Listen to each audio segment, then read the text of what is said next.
रथ प्रस्तुत पथ भी प्रस्तुत विजे करुछंती तीन ठाकुर से अनंत कोटि ब्रह्मांडर मौड़मय से सर्वत्र विद्यमान तांकु जे जेउठी डाकिबो सेठी ही पाइबो से होछंती जगतर नाथ जगन्नाथ कालिया सान्ते। आज श्रीक्षेत्र रे रथरे चढ़ी माउसी घर को जीवाकू कालिया सान्ते सजबाज हेउथबा बेले बड़दाण्डर बड़ रथ नुहे ए हेउछि कुनी रथरे कालिया सान्त।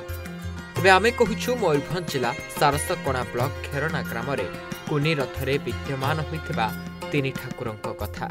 कालिया ठाकुरंक पई केई खंड काठरे तयारी करिसंती कुनी रथ आउ ता भितरे लिंब काठरे निर्मित तीन ठाकुरंक प्रतिमूर्ति अति निखुण कारीगरीर उदाहरण दे से अति सुंदर भावे तीन ठाकुर और तांको रथ को निर्माण करिसंती कृष्ण प्रकाश तांको टिकी हातर तुली रे एही तीन रथ निर्माण करिसंती।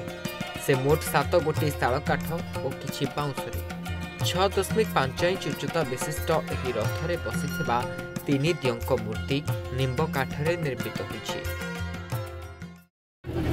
सर आज गाँ दाण्डर आज रथ यात्रा करुँ कौन प्रतिक्रिया रही? जय जगन्नाथ। आम गाँ दाण्ड पुरी बड़ दाण्ड नहले 2016 मसीह ए दाण्डे कुनी रथटे गढ़ी चली आम निकटवर्ती अंचल सारस क्षेत्र सारसकणार 2002 मसीह रथयात्रा हुए। शून्यमाधव क्षेत्र शीर्षार रथयात्रा हुए किंतु कुनी कुनी पिला माने सेथिरे अंशग्रहण करि पारंती नाही। तो यही भाया गोटे परिस्थिति भितर आम गाँ पिला माने जो सिद्धांत नहीं आज को 8 वर्ष तले तार रूपरेख आज आपण मैंने देखुवे खूब सुंदर होइछे कुनी रथ एवं तार प्रच्छद पटरे ग्रामवासी अंचलवासी श्रद्धा निहित अच्छी एवं पिला माने मध्य रथ टणार गोटे आनंद नहीं पार्टी। देखो केवल भक्त पुरी नहांती सारा भारत रे अछंती।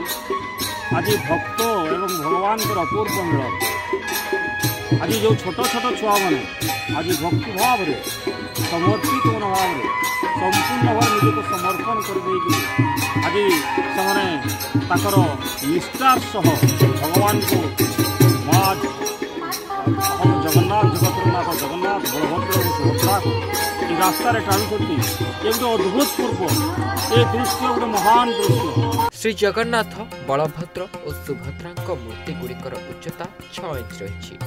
श्रीक्षेत्र रथयात्रा पाई निर्माण हेउथबा रथ सदृश एही रथ प्रस्तुत करा जायछि। काठ को काठरे जोड़ी रथ निर्माण होइछि। रथरे नाली हलदिया सबुज रंग देई ताकू आकर्षित करिसेंती जहाँकि दर्शकों को आकृष्ट करुछि। तीन रथ और चतुर्धा मूर्ति निर्माण पाई तांकू 9 दिन समय लागिथिला। कृष्णांको एही कुनी रथरे महाप्रभु माउसी घर को जिबे।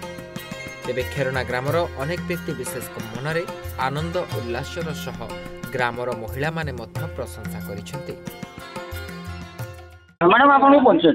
नमस्कार, जय जगन्नाथ। मो ना जाग्यसेनी साहू। तब मैडम ये जो आज आप गाँ दाण्डे कुनी रथ कर कुनी रथ तो प्राय छुआ मैंने 7 वर्ष धरी करी आसुचंती।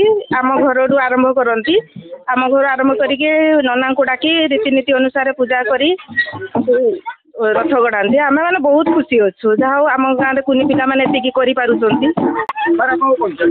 मो ना प्रसाद कुमार साहू। आप जो आज कुनी रथ निर्माण करते रथ निर्माण केते दिन लगी और कौ दिन आरंभ कर? हम रथटी 20 दिन है आम निर्माण करुचु। तो देवस्थान पूर्णिमा ठार आरंभ करी आम रथ को आरंभ करूँ।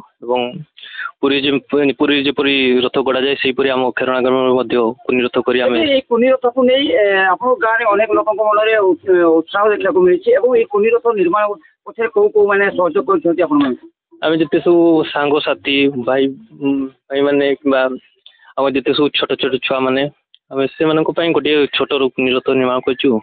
तेबे पवित्र रथयात्रा रे गाँ दाण्डे एही कुनी रथ देखि भक्तों मनरे टिके शांति आसीछि।